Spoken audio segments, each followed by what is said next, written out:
우리가 쓰고 버린 일회용 플라스틱 어디로 가는지 알고 있나요? 여기 버려진 플라스틱들을 한번 따라가 보겠습니다. 첫 번째 플라스틱 물병은 소각장으로 가서 생을 마감합니다. 플라스틱은 소각되면서 미세먼지, 중금속, 질소산화물, 산성가스, 다이옥신을 비롯한 독성류의 대기오염물질들을 공기 중으로 내뿜습니다.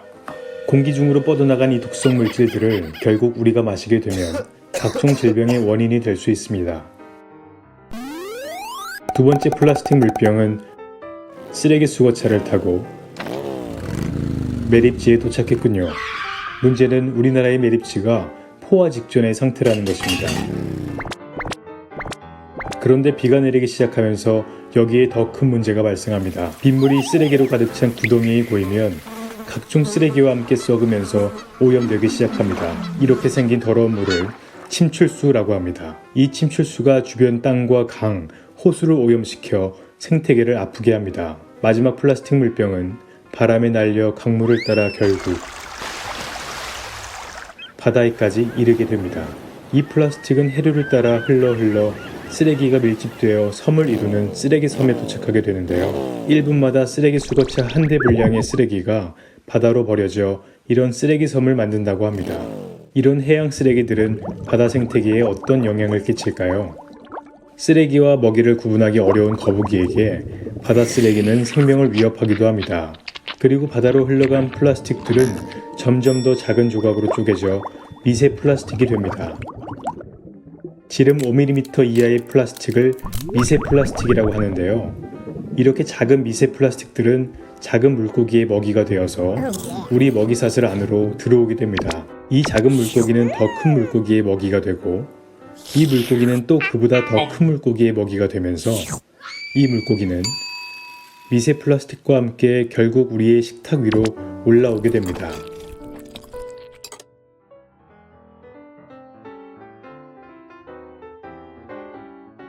과연 재활용이 플라스틱 오염의 해결책이 될 수 있을까요? 하지만 여기에도 생각지 못한 어려움이 있습니다. 첫 번째 문제, 낮은 재활용률. 플라스틱의 종류는 7가지나 되는데 같은 종류로 나눠야만 재활용이 가능합니다. 하지만 플라스틱 쓰레기가 너무 많아서 작업자가 일일이 확인하면서 분류하기 어려워 대부분이 쓰레기가 된다고 하네요. 잠깐만요. 여기 재활용률을 높이는 방법이 있어요. 내용물을 비우고 물로 헹군다. 비닐 라벨을 벗겨낸다. 찌그러뜨린다. 두 번째 문제, 제한적인 재활용 가능 횟수. 플라스틱은 재활용이 한두 번밖에 가능하지 않습니다. 우리가 마시고 버린 페트병은 계속해서 페트병으로 재활용될까요?